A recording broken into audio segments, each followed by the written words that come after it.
Hello everyone, welcome to my channel and welcome to all of you. आज हम यहाँ पास GK के कुछ इंपॉर्टेंट टॉप 20 क्वेश्चन यहाँ पास कवर करने वाले हैं, जिनमें से पहला यहाँ पास भगवान शंकर ने रावण को वर दिया में कौन सा कारक है।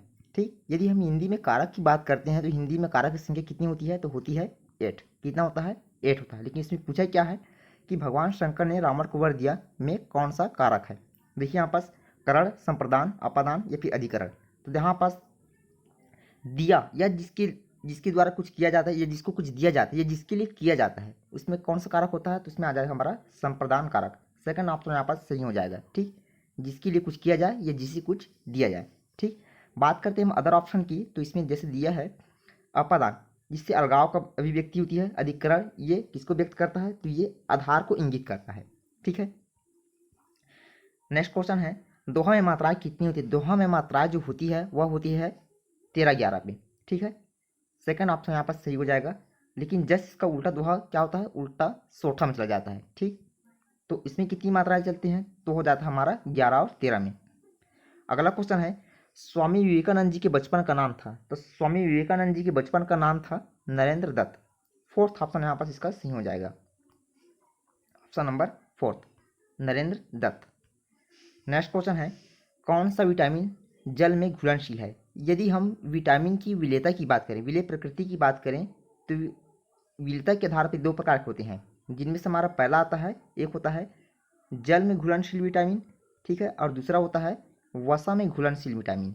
ठीक है, यदि हम जल की बात करें तो जल में विटामिन चला जाएगा हमारा बी और एक होता है सी। ठीक, बाकी बच गए इसमें वसा, vitamin A, vitamin D, vitamin के। ठीक, इस सभी किसमें चला जाएंगे, वसा के अंतर्गत चले जाएंगे। ठीक है ना। नेक्स्ट क्वेश्चन है हिंदी में पंचतंत्र के लेखक हैं। ठीक, हिंदी में पंचतंत्र के लेखक हैं, तो ये लेखक हैं विष्णु शर्मा। ठीक, जिसको हम पंचतंत्र के लेखक, जिनको यहाँ पर पंचतंत्र के लेखक माना गया है। सेकंड ऑप्शन यहाँ पर इसका सही हो जाएगा। अगला क्वेश्चन है हिंदी में पर्यावरण के भौतिक घटक हैं। देखिए, यदि हम पर्यावरण के घटक की बात करें तो पर्यावरण के प्रमुख रूप से 2 घटक होते हैं, जिनमें से हमारा पहला आता है एक भौतिक घटक। ठीक है, और दूसरा होता है यहाँ पास जैविक घटक। ये हो गया जैविक घटक। तो भौतिक घटक के अंतर्गत ये दोनों चले आएंगे। इसमें कौन कौन सा, जिनमें से हमारा हो जाएगा ताप और वर्षा। ठीक है, ताप भी भौतिक घटक के अंतर्गत आएगा और वर्षा भी भौतिक घटक आएगा। कह सकते हैं कि इसका राइट ऑप्शन हो जाएगा ऑप्शन नंबर 3 वाला। क्या हो जाएगा, दोनों ताप और वर्षा ये दोनों जो है भौतिक घटक के अंतर्गत आएगा। लेकिन इसमें दिया क्या है, पेड़ दिया है, तो ये किस में चला जाएगा, ये जैविक घटक के अंतर्गत आ जाए। इसके अंतर्गत चला जाएगा, जैविक घटक के अंतर्गत चला जाएगा। ठीक, पेड़ जो है। ठीक, क्योंकि पेड़ में क्या होता है, मोशन होता है, गति होता है इसमें। ठीक है ना। अगला क्वेश्चन है पीपर पात सरिस मन डोला में कौन सा अलंकार है। तो पीपर पात सरिस मन डोला में ये जो अलंकार है चला जाएगा इसमें ऑप्शन नंबर 1 में उपमा अलंकार। देखिए यहाँ पर जैसे कि बात करते हैं सी, सा, से, सरिस, जितने भी इसमें वर्ड्स यूज होते हैं ये सभी चले जाएंगे उपमा अलंकार की ओर। तो यहाँ पास फर्स्ट ऑप्शन यहाँ पास सही हो जाएगा उपमा अलंकार में। उपमा अलंकार कौन से अलंकार के अंतर्गत आता है, क्योंकि अलंकार भी 2 प्रकार के होते हैं, एक होता है शब्द अलंकार, दूसरा होता है अर्थ अलंकार।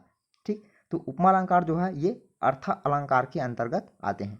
ठीक है ना, अर्थ के अनुसार मतलब अर्थ अलंकार में।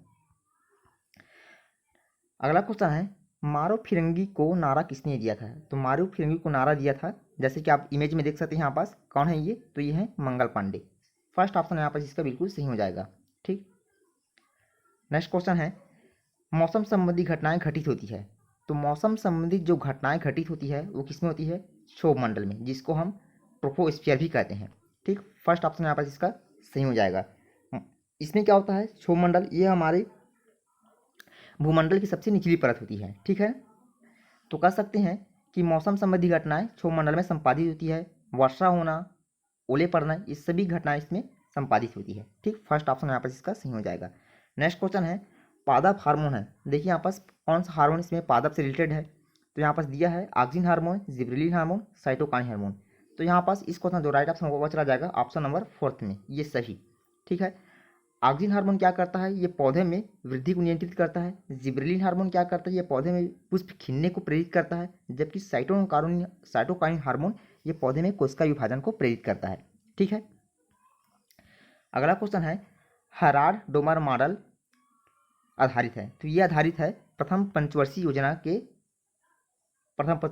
के रूप में। ठीक, हेराल्ड डोमर मॉडल आधारित है। ठीक, कई बार ये क्वेश्चन एग्जाम में पूछा भी गया है। अगला क्वेश्चन है वल्लभाचार्य का जन्म स्थल है। ठीक, तो वल्लभाचार्य का जो जन्म स्थल है वह हो जाएगा चंपारण। ठीक, सेकंड ऑप्शन यहाँ पर सी हो जाएगा। एक और क्वेश्चन बनता है इस ऑप्शन से कि सत्याग्रह आंदोलन प्रारंभ हुआ था, तो वो कौन से में प्रारंभ हुआ था? चंपारण से ही प्रारंभ हुआ था और हुआ था 1917 से। आप इसे भी ध्यान में रखेंगे। अगला क्वेश्चन है प्रस्तावना की भाषा किस देश के संविधान से लिया गया है? ठीक, तो इस क्वेश्चन का जो राइट ऑप्शन होगा वह चला जाएगा ऑप्शन नंबर, देखिए यहाँ पास पहले बता दूं मैं आपको कि यहाँ से दो क्वेश्चन बनते हैं। पहला आता है प्रस्तावना किस देश के संविधान से लिया गया है, तो बनेगा हमारा अमेरिका। ठीक, अमेरिका के संविधान से लिया गया है, लेकिन यहाँ पास पूछा क्या है? प्रस्तावना की भाषा। तो प्रस्तावना की भाषा ये जो लिया गया है ये लिया गया है ऑस्ट्रेलिया के संविधान से। ठीक, कहाँ से? जैसे कि आप मैप में देख सकते हैं ऑस्ट्रेलिया की यहाँ पास लोकेशन के ये है ऑस्ट्रेलिया। ठीक, ऑस्ट्रेलिया के संविधान से ही हमारा प्रस्तावना की भाषा को लिया गया है। ठीक है, तो यहाँ पास इस क्वेश्चन जो राइट ऑप्शन होगा वो चला जाएगा ऑप्शन नंबर 4 में, ऑस्ट्रेलिया। नेक्स्ट क्वेश्चन है संविधान में मौलिक अधिकारों की संख्या कितनी है? देखिए यहाँ पास संविधान में मौलिक अधिकारों की संख्या की बात यहाँ पास की गई है। ठीक है, तो संविधान में मौलिक अधिकारों की कुल संख्या पहले 7 हुआ करती थी, लेकिन अभी वर्तमान कितने हैं? यहाँ पास 6 है। कितना है? यहाँ पास 6 है। देखिए यहाँ पास जो 7 मौलिक अधिकार हुआ करते थे उनमें से एक मौलिक अधिकार को घटाकर कितना कर दिया है? 6 कर दिया है।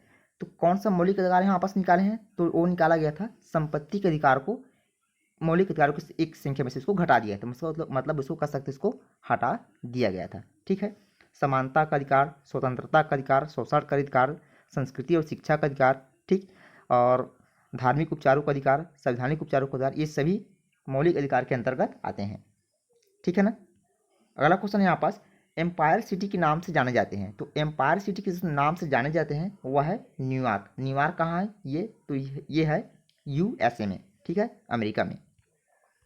नेक्स्ट क्वेश्चन है एशिया में विश्व की सबसे अधिक ऊंचाई पर स्थित खारे पानी की झील है।